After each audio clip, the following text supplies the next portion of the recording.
So I recently dropped my Pixel 7a long-term review, and I really goofed up the launch of that video because 3 days after I posted it, uploaded it, they announced the Nothing Phone 2a.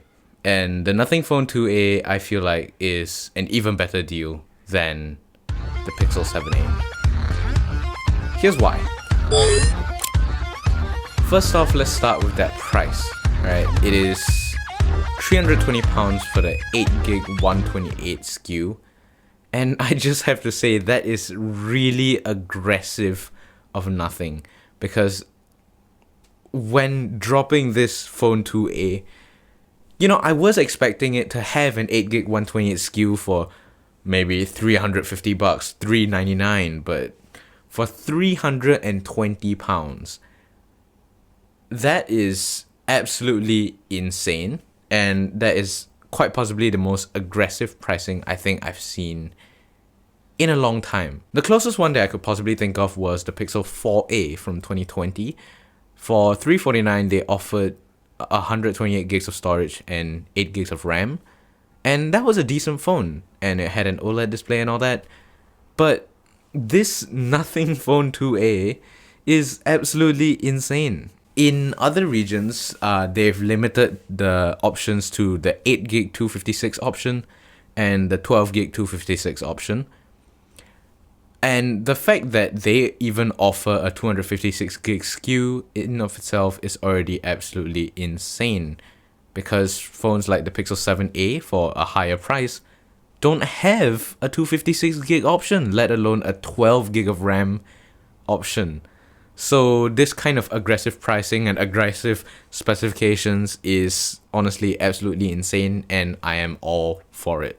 To be completely fair, this is a completely plastic smartphone, so you're not gonna get any metal construction with that, but from what I've seen, plastic isn't that bad. It won't shatter, but it also won't make your phone unnecessarily heavy, and the heft of it is a major talking point here, because this is a big phone. Like, no joke, this is a Pro Max sized phone.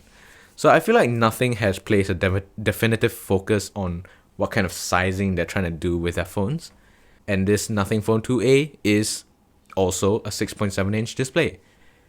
It is also 120Hz and is an OLED panel, and I like that they've stuck with that spec specifically, because budget phones, a way to cut costs is by putting in LCD displays, low refresh rate displays, fingerprint scanners on the side of the phone. To be fair, those are fine, alright? Those are perfectly fine if the phone is like $200. This is a $350 phone. It has an OLED high refresh rate display, and I think that this kind of premium budget phone is absolutely what we need to shake up the mid-range market.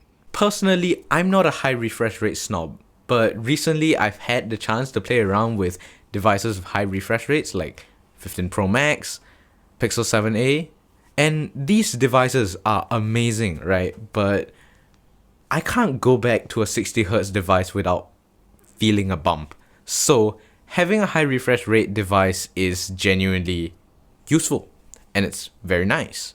Now, the design on the back, it's not going to win any beauty pageants, of course. A lot of people have already voiced out their concerns on how absolutely butt ugly it looks. Gazing out at you like minion eyes. But I'd say after a few days of me looking at it, I actually think it's not that bad. It's kind of been a while since we've seen something as unique and as in your face as this. The last time we had something like that was when Google came out with the Pixel 6 design with that really weird Geordie LaForge visor looking thing there. Or probably when Samsung dropped the S21 Ultra. Those were genuinely good designs, and I feel like this Nothing Phone 2a is the foundation of Nothing building their own actual brand image, rather than borrowing the design from the iPhone. The way they've rearranged the glyph lights around this NFC coil is actually also quite interesting, because it does give you these 3 strips of lights to play around with, and you get to do a lot of stuff. You get to put countdown timers on it, you can track your Uber with it. You can use it as a fill light for close-up video. It's amazing, and I think there are endless possibilities with what you can do with this Glyph interface. Now, when it comes to performance, I don't have the phone, so I've had to rely on getting Antutu benchmark scores from the internet. And I'll drop it like up here just to let you see that. That's actually not that bad. It's only slightly under the Pixel 7a that I'm using right now.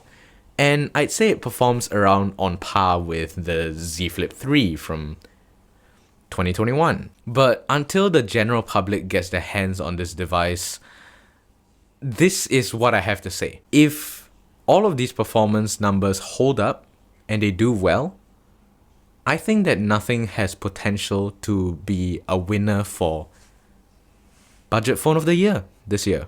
Because, dude, the value proposition on this device is absolutely insane.